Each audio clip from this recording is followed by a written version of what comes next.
Channel of Vadodara.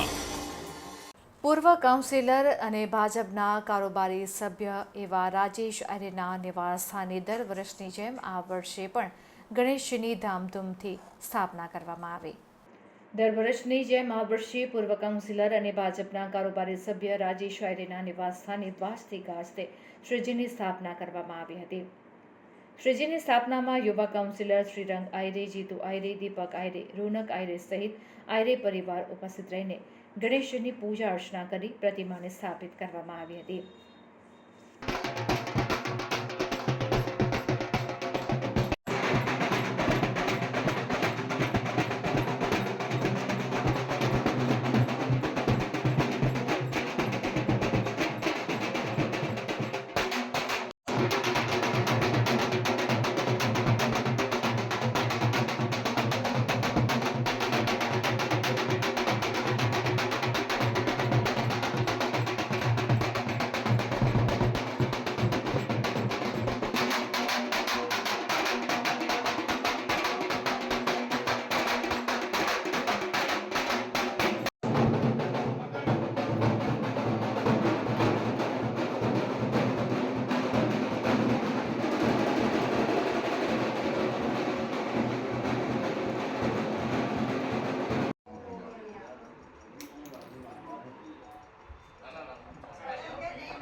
નમસ્કાર, જય ગણેશ, જય સાંઈનાથ।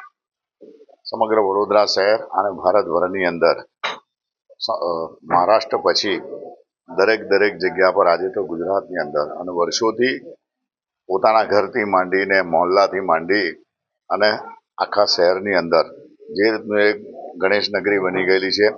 આજે આનંદ સાથે હર હંમેશા વિઘ્નહર્તા ગણપતિ અમારા નિવાસસ્થાને પણ હોય છે। આજે કુટુંબી અને સમગ્ર કુટુંબ સાથે, મિત્રો સાથે આજે ગણપતિની પણ સ્થાપના કરી રહી છે। તો વડોદરા શહેરવાસીઓને ફરી એકવાર ખૂબ ખૂબ શુભેચ્છા। ગણેશજીની દરેક મંડળોને અને ખૂબ મહેનત કરેલી છે એવા યુવાનોને કે પોતાના ઘર પાસે પણ કચરાથી માંડીને સાફ સફાઈ કરી પોતાના પોકેટ મની ઘરના આખું વર્ષ ભેગું કરી અને દરેક યુવાનોએ આજે એમનો સ્થાપનાનો દિવસ છે। તો એ સૌ યુવાનો ભગવાન ગણપતિને પ્રાર્થના કરીએ કે એ લોકોના સર્વ મનોકામના પૂર્ણ થાય। વડોદરા શહેરની અંદર જે રીતના પરિસ્થિતિ થઈ આવી પરિસ્થિતિ ફરી ન થાય એવા વિઘ્નહર્તા હર હંમેશા વડોદરા શહેરના ગમે તે વિઘ્ન હોય એવા દૂર કરે છે। આજે ઘરે પણ અમારી સ્થાપના થઈ છે। ભગવાન વિઘ્નહર્તા એવા ગણપતિને પ્રાર્થના કરીએ કે સૌ લોકોની મનોકામના પૂર્ણ થાય। ફરી એકવાર સમગ્ર વડોદરા શહેરવાસીઓને ખૂબ ખૂબ શુભેચ્છા। જય ગણેશ। આજરોજ ગણેશ ચતુર્થી નિમિત્તે વડોદરા શહેરના તમામ નગરજનોને ગણેશ ચતુર્થી નિમિત્તે ખૂબ ખૂબ શુભેચ્છા પાઠવું છું।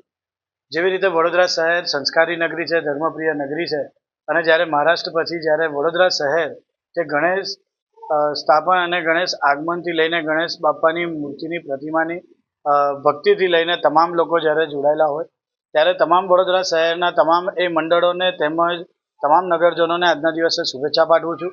સાથે વડોદરા શહેરને જેવી રીતે આપણે જોયું કે ભૂતકાળની અંદર જે પૂર આવ્યો અને જે હાનિ થઈ છે એ તમામ વસ્તુઓથી પણ બાપા શક્તિ આપે અને ફરીથી એક વખત વડોદરા શહેર જે રીતે ધમધમતું હતું એવી રીતે ધમધમે। એવી જ રીતે આજના દિવસે ફરીથી એક વખત વડોદરા શહેર અને તમામ નગરજનોને ખૂબ ખૂબ શુભેચ્છા પાઠવું છું।